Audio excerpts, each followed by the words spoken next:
అది జీవితం అంటే. అంత మహర్జాతకుడు నా జీవితంలో నేను చూడలేదు, ఇక చూడను కూడా. అంత అట్లా అట్లా ఆయన జీవితాన్ని అంత అద్భుతంగా ప్లాన్ చేసుకుని అల్లు అరవింద్ గారు ఇక్కడ రావటం. విజయ్ దేవరకొండ, విజయ్ గురించి ఒక మాట చెప్పాలి. వీళ్ళ ఫాదరు నేను రూమ్మేట్స్మి. ఒక 3 రోజులు మిస్ అయ్యాడు. ఏంది గోవర్ధన్ అన్న రాలేదు అన్న. నా కొడుకు పుట్టాడు అన్నాడు. అది హీరో పుట్టాడా అన్న. మీ నాన్న అడుగు, చెక్ చేసుకో అన్నాను అనలేదా? విజయ్ అన్నాడా? అది గుర్తుపెట్టు. నా జీవితంతో నేను ఏదైనా అంటే అవుద్ది, నాకు అబక్కన అట్లా వస్తుంది. నేను అంత ఎమోషన్ పర్సన్ని. ఈ లిటిల్ హార్ట్స్ గురించి మాట్లాడతా. సరే, ఓజీ గురించి చెప్తాను ఒక నిమిషం. ఈ భారతదేశంలో ఉన్న కొంత కోట్ల మంది అభిమానులు, నేను ఒక అభిమాని. తిరుపతి దేవుడికి రోజుకు 1,00,000 మంది భక్తులు వచ్చి వెళ్తూ ఉంటారు. ఆ 1,00,000 మంది భక్తుల్లో కూడా నేను ఒకడిని. నేను ఒక్కడనే భక్తుడిని కాదు, నాలాంటి కోట్ల మంది భక్తులు నేను ఒకడిని. మీలాగా నేను పూజిస్తాను, మీలాగా నేను ప్రేమిస్తాను. నేను మీలో ఒకడిని. మీకంటే నాకు ఏ ఎక్కువ క్వాలిఫికేషన్ లేదు. ఓజీ బ్లాక్ బాస్టర్ అవ్వాలని మీతో పాటు నేను కోరుకుంటున్నాను. అది తప్పకుండా బ్లాక్ బాస్టర్ అవుద్ది. అంతే. Thank you. ఈ సినిమా గురించి మాట్లాడతాను. మౌళి గారు, మీరు 6 అడుగులు హైట్ ఉన్నారండి.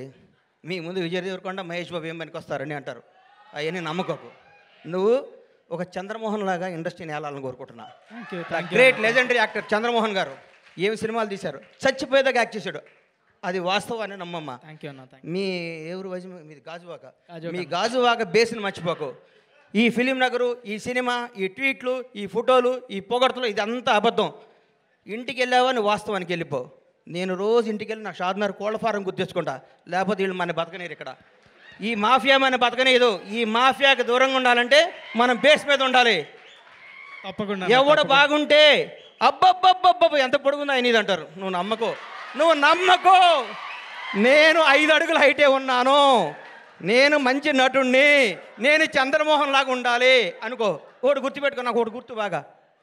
మెగాస్టార్ చిరంజీవి గారికి 1 ఇయర్ గ్యాప్ వచ్చింది. శ్రీకాంత్ అనే సినిమా పెళ్లి సంత తీసాడు అరవింద్ గారు.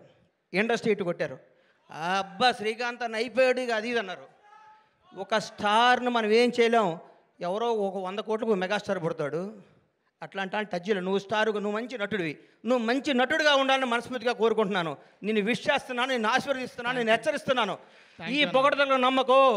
రౌడీ షర్ట్ ఇచ్చాడు, మహేష్ బాబు ట్వీట్ వేసాడు, బండ్లా గణేష్ అయ్యేసాడు. ఇవన్నీ అబద్ధాలు. ఇది నిన్ను బ్లెస్ చేయడానికి, నీకు విషయం చెప్పడానికి చేస్తారు. ఇది ఈరోజే. ఇంకో ఫ్రైడే ఇంకో మోడీ వస్తాడు, ఇంకో ఫ్రైడే ఇంకొకడు వస్తాడు. ప్రతిదానికి ప్రిపేర్ అయ్యిండు. ఎప్పుడు జాగ్రత్తగా ఉండు. దయచేసి దురలవాట్లు చేసుకోకు. దురలవాట్లు చేసుకోకు. ఎవరిని నమ్మకు. నమ్మినట్టు ఉండు. వాస్తవంగా బతుకు. అద్భుతంగా కథలు చేసుకో. నటుడిగా పేరు తెచ్చుకో.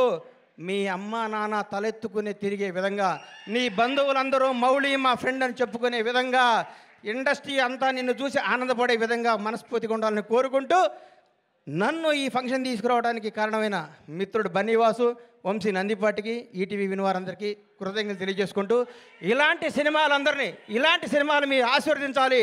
థియేటర్కి రావాలి. చిన్న సినిమాలు బతకాలి. చిన్న సినిమాలు బ్లాక్ బాస్టర్ కొట్టాలి.